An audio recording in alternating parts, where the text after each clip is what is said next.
स्वराज मराठीमध्ये आपलं स्वागत आहे। सर्वसामान्यांचा आवाज, निर्भीड, बेधडक, स्वराज मराठी।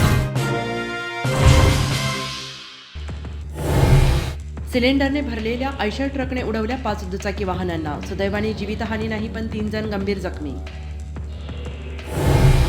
खासगी बसच्या धडकेत दुचाकी बाप लेकीचा जागीच मृत्यू। आरटीओचा बसवर नियंत्रण नाही, सुसाट वेगाने धावतायत राष्ट्रीय महामार्गावर बसेस। जिओ चॅनेलचे संपादक प्रसाद पिसाळ यांच्यावर हल्ला करणाऱ्या दोघा हल्लेखोरांना अटक। विटा पोलीस निरीक्षक धनंजय फडतरे यांची दमदार कामगिरी। भारत सरकारच्या नशामुक्त भारत अभियान अंतर्गत अंमली पदार्थ विक्री आणि साठ्यावर कारवाई। मिरज कोल्हापूर रस्त्यावर महात्मा गांधी चौक पोलिसांची गांजावर कारवाई। 1 जण अटकेत, 1 जण फरार।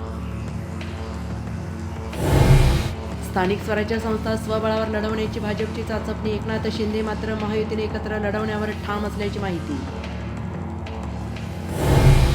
न्यू इंडिया बँक बुडवणारा हितेश मेहता पोलिसांच्या ताब्यात। 122 कोटींचा अपहार केल्याप्रकरणी कारवाई। बँकेतल्या अनियमिततेचा तपास आर्थिक गुन्हे शाखेकडे।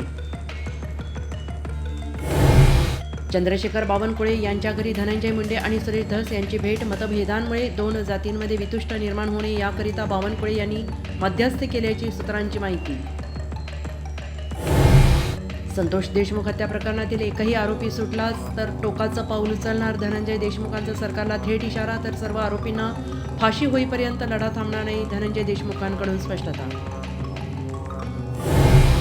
शिंदे यांच्या आभार दौऱ्यादरम्यान शिंदेंचा उद्धव ठाकरेंवर हल्लाबोल। खोके खोके म्हणणार जनतेने खोक्यात बंद केलं ठाकरेंवर टीकास्त्र। नाशिकमध्ये मनसेचे 20हून अधिक पदाधिकारी कार्यकर्ते भाजपमध्ये प्रवेश करणार। महापालिका निवडणुकाआधी नाशिकमध्ये मनसेला खिंडार। गेल्या महिन्यातच राज ठाकरेंनी घेतलेली पदाधिकाऱ्यांची भेट।